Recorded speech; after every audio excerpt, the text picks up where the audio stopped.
अस्सलामुअलैकुम dear viewers, welcome to knowledge corridor. आज के लेक्चर में हम पढ़ेंगे कंडीशनल प्रोबेबिलिटी के बारे में। इसके बारे में हम स्टेटमेंट प्रूफ्स विद एग्जांपल, ठीक है। तो शुरू करते हैं। सबसे पहले कंडीशनल प्रोबेबिलिटी क्या है देखें। सबसे पहले हमारे पास एक रैंडम एक्सपेरिमेंट होता है, ठीक है। वो रैंडम एक्सपेरिमेंट जब हम परफॉर्म करते हैं तो हमारे पास उसके कई सारे ऑप्शंस होते हैं, आउटकम्स होते हैं, ठीक है। तो इसके जो आउटकम्स हैं उनको हम सैम्पल स्पेस कहते हैं, जो इस रैंडम एक्सपेरिमेंट के पॉसिबल आउटकम्स हैं। अब सपोज इसके कुछ आउटकम्स हैं, ठीक है। ये इस एक्सपेरिमेंट ने रैंडम एक्सपेरिमेंट ने कुछ आउटकम्स जनरेट करके हमें दिए हैं। जो सैम्पल स्पेस का साइज इस वक्त आप देख सकते हैं कि 6 है। अब सपोज हमारे पास एक इवेंट है E1। तो अब हम पढ़ चुके हैं कि इसकी प्रोबेबिलिटी जो होती है वो क्या होती है।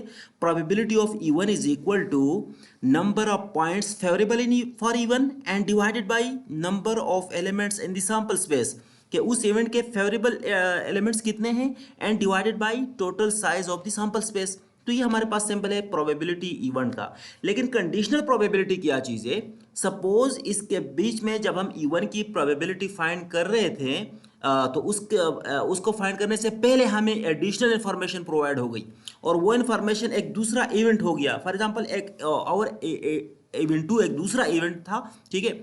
उस वो इवेंट हमें पता चल गया कि वो अकर हो गया है। जैसे एग्जांपल के तौर पर जब रैंडम एक्सपेरिमेंट परफॉर्म हो गया और आपसे कोई पूछता है कि जी इसकी प्रोबेबिलिटी क्या होगी, तो आप कहीं थोड़ी हिंट्स दे दें, तो हिंट की वजह से आपको कुछ इन्फॉर्मेशन दे देता है कि भाई ये इन्फॉर्मेशन है। तो इसकी वजह से आपका जो सैम्पल साइज होता है, सैम्पल स्पेस का जो साइज होता है वो आपको रिड्यूस हो जाता है।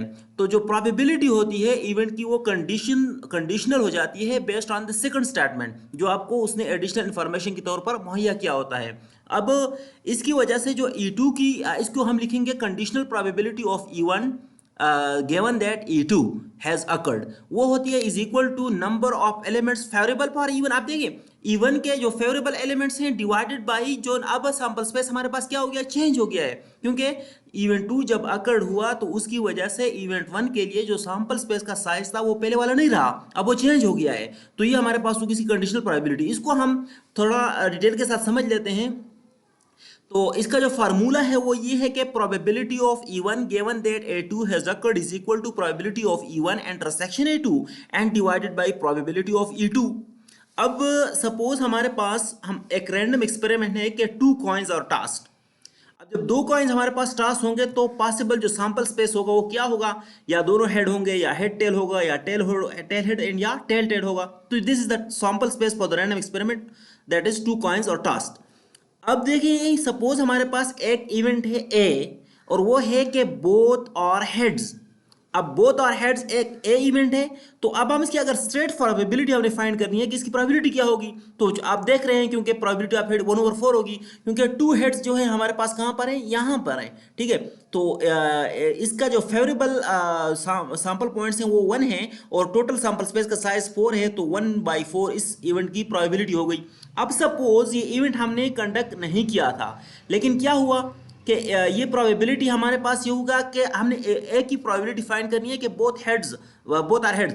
बी हमारे पास एक एडिशनल इंफॉर्मेशन हमें मुहैया किया गया जब हमने ए की प्रोबेबिलिटी फाइंड नहीं की थी कि भाई एटलीस्ट 1 हेड अकर्ड, कि कम से कम एक हेड उसमें है। आपको 2 कॉइन टास्क की आपसे पूछा जा रहा है कि 2 हेड्स की प्रोबेबिलिटी फाइंड कीजिए, लेकिन ये आपके साथ हैंड भी रख लो कि भाई उसमें से कम एक हेड है।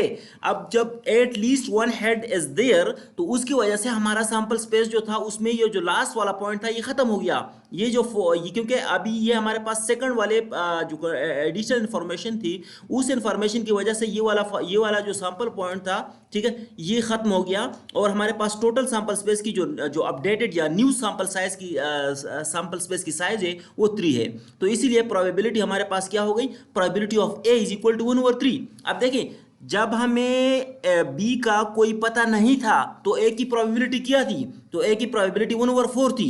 अब जब हमें बी इवेंट अकर हो गया और उसने हमें एडिशनल इंफॉर्मेशन प्रोवाइड कर दिए, तो उसकी वजह से सैंपल स्पेस का साइज रिड्यूस हो गया है, और उसमें 3 एलिमेंट्स रहते हैं। अब देख लें कि उसमें जो फेवरेबल हैं वो यही हैं, और जो अब हमारे पास नया सैंपल स्पेस है वो ये 3 एलिमेंट्स पर मुश्तमिल है। इस इंफॉर्मेशन की वजह से बी वाला जो इंफॉर्मेशन है, इस इंफॉर्मेशन की वजह से और इसको हम लिखेंगे किस तरह, इसको हम प्रोबेबिलिटी ऑफ ए नहीं लिखेंगे, इसको लिखेंगे probability of A given that B is equal to 1/3। ठीक है, तो क्योंकि अगर हम प्रोबेबिलिटी ऑफ ए लिखेंगे तो उसका सीधा ये मकसद होगा कि इस इवेंट की प्रोबेबिलिटी नॉर्मल कंडीशन में 1/3 है, जो नहीं है, नॉर्मल में तो 1/4 है। लिहाजा इस ए इवेंट की जो प्रोबेबिलिटी है based on the condition provided by the statement number B, उसकी वजह से इसको हम इस तरह लिखेंगे probability of A given that B is equal to 1/3। अब सपोज हमारे पास ये एक दूसरा रैंडम एक्सपेरिमेंट है, 1 से लेके 70 तक उसके पॉसिबल आउटकम्स हैं, जो 1 जनरेट कर सकता है, 2 कर सकता है, 3 कर सकता है। तो 1 से लेके 70 तक पॉसिबल आउटकम्स हैं एक रैंडम एक्सपेरिमेंट के। और अब सपोज हमारे पास एक इवेंट है कि इट इज डिविजिबल बाय 10। तो डिविजिबल बाय 10 इसकी अगर हम नॉर्मल प्रोबेबिलिटी देखेंगे तो उसमें तो ये वाले जो लास्ट कॉलम है, ठीक है, ये जो लास्ट कॉलम है ये टोटल आ जाएगा। तो अब इसके टोटल 1 2 3 4 5 6 7 ऐसे नंबर हैं जो 10 पर डिविजिबल हैं। ठीक है, और तो इसकी प्रोबेबिलिटी होगी 7 डिवाइडेड बाई 70 नॉर्मल कंडीशन में। ठीक है, 7/70 और 1/10 इसकी नॉर्मल प्रोबेबिलिटी हो जाएगी।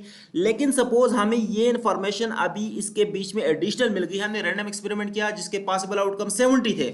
एक बंदा आया कि भाई आपने प्रोबेबिलिटी फाइंड करनी है कि the number is divisible by 10, कि ऐसा नंबर आ जाए जो 10 पर डिविजिबल हो। लेकिन एडिशनल इन्फॉर्मेशन हमें इवेंट बी की सूरत में या इवेंट वाई की सूरत में दे दी है कि इट इज ग्रेटर देन 40, कि भाई जो नंबर आकर हुआ है एक्सपेरिमेंट आउटकम जो है वो 40 से बड़ा है। तो अब 40 से बड़ा है इसका मतलब है कि ये जो लास्ट 3 रोज हैं सिर्फ ये आउटकम्स पॉसिबल हैं। तो टोटल रैंडम एक्सपेरिमेंट का जो सैंपल स्पेस था वो रिड्यूस होकर अभी कितना रह गया है, 30 रह गया है, 30 रह गया है। तो प्रोबेबिलिटी हमारे पास क्या होगी, 3/30 और 1/3। तो आप देख सकते हैं कि प्रोबेबिलिटी इंक्रीज हो गई है। इसको हम कंडीशनल प्रोबेबिलिटी कहते हैं कि फर्स्ट स्टेटमेंट की प्रोबेबिलिटी है based on the condition provided by the second event. ठीक है, अब सपोज को हम इवेंट डायग्राम से समझ लेते हैं। तो सपोज ये हमारे पास एक इवेंट है, सैंपल स्पेस के अंदर एक इवेंट है ए और ये एक अनदर इवेंट है, इवेंट बी।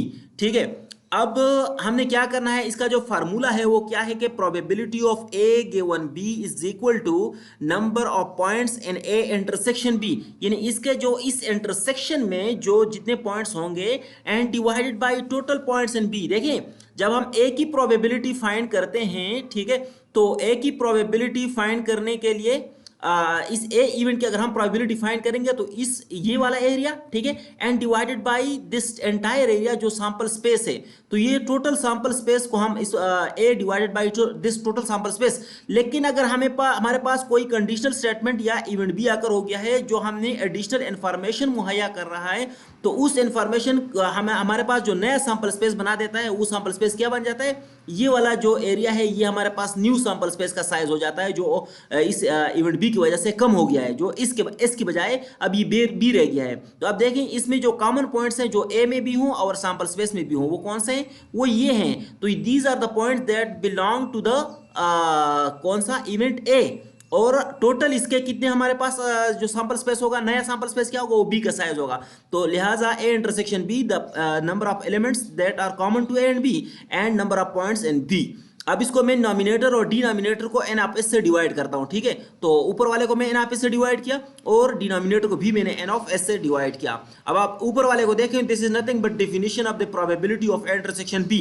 हमने probability of A intersection B में पढ़ा था या किसी भी प्रोबेबिलिटी की डिफिनेशन में कि probability of an event is equal to number of points in that event and divided by number of point in sample space.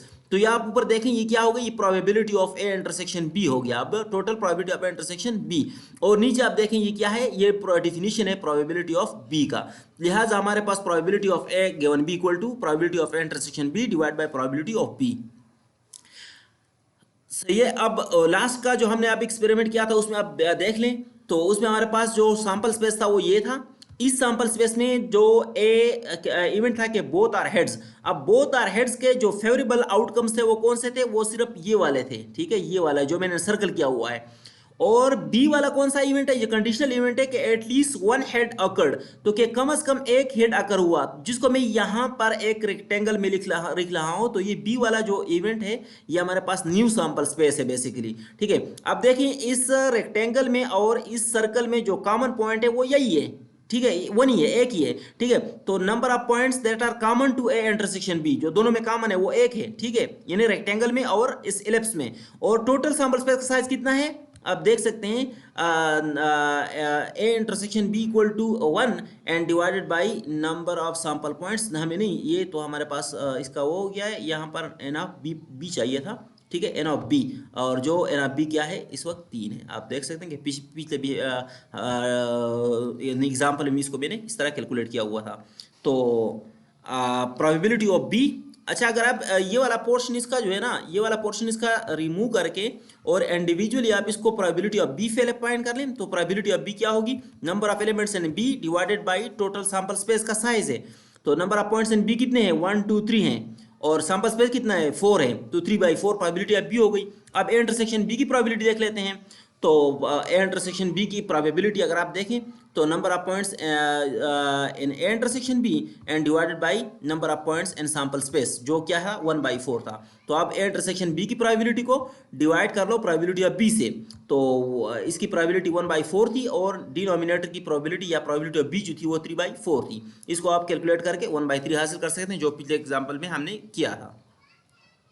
अब हमारे पास इसके रिलेटेड जो है लॉ ऑफ मल्टीप्लिकेशन है। लॉ ऑफ मल्टीप्लिकेशन है क्या कि if A and B are two events defined over a sample space S, then probability that A and B both occur, ठीक है, क्योंकि ये इंटरसेक्शन का है कि ए और बी दोनों अकर हों, is equal to the probability of the one, किसी एक की प्रोबेबिलिटी को हम मल्टीप्लाई करेंगे by the conditional probability of the other. तो एक की प्रोबेबिलिटी को हम मल्टीप्लाई करेंगे conditional probability of the other के साथ। देखें, अगर मैंने probability of A intersection B find करनी है, इसका मतलब है कि probability that event A and event B both occurred, जो हमारे पास मल्टीप्लिकेशन है, ठीक है, A B both occurred, this will be equal to probability of the one, जो कोई भी आप ले लें, यहां पर प्रोबेबिलिटी ए पहले लिया है, and conditional probability of the second, probability of be given है, या फिर इसको हम इस तरह भी लिख सकते हैं कि probability of intersection B is equal to probability of B पहला and multiplied by probability of the first given that first had occurred. तो कंडीशनल प्रोबेबिलिटी एंड प्रोबेबिलिटी का जो प्रोडक्ट है उसे हमारे पास दोनों का इंटरसेक्शन आ जाता है। अब इसको हम प्रूव करने चाहते हैं, तो प्रूव करने के लिए आप सिंपल उसी फार्मूले को देखें। Probability of A intersection B क्या है, प्रोबेबिलिटी ऑफ इंटरसेक्शन डिफिनीशन ये है, किसी भी इवेंट का हम जब प्रोबेबिलिटी फाइंड करते हैं तो number of points in that sample in that event divide by total number of sample space, तो number of points in A intersection B and divided by number of point in S. अब इस nominator और denominator को हम N of B से divide करते हैं, तो इसको जब मैं एन ऑफ बी से डिवाइड करता हूं तो ये आ जाएगा, और डिनोमिनेटर को भी मैं एन ऑफ बी से डिवाइड कर लेता हूं। अब ऊपर वाले को देखें आप, तो this is nothing but the definition of conditional probability, probability of A given B, जो अभी हमने रिसेंटली फाइंड किया था, ठीक है, और नीचे वाले को आप देखें, this is nothing but probability definition of 1 over probability of B. ने प्रोबेबिलिटी ऑफ बी का फार्मूला है, लेकिन उसको उल्टा किया हुआ है, एन ऑफ ए ऊपर चला गया है, एन ऑफ बी नीचे आ गया है, ठीक है। तो इसको अगर आप सीधा करेंगे तो 1 ओवर प्रोबेबिलिटी ऑफ बी आ जाएगा। अब आपको डिवीजन का पता है कि नीचे जो डिवीजन में है ऊपर जाके मल्टीप्लिकेशन में होकर इन्वर्ट हो जाता है, तो probability of A given B multiplied by probability of B. तो आप देख सकते हैं कि probability of intersection B is equal to probability of B multiplied by probability of A given B. ये हमारे पास था आज का टॉपिक, जो है conditional probability. Thank you so much. चल नेक्स्ट वीडियो में हम देखेंगे।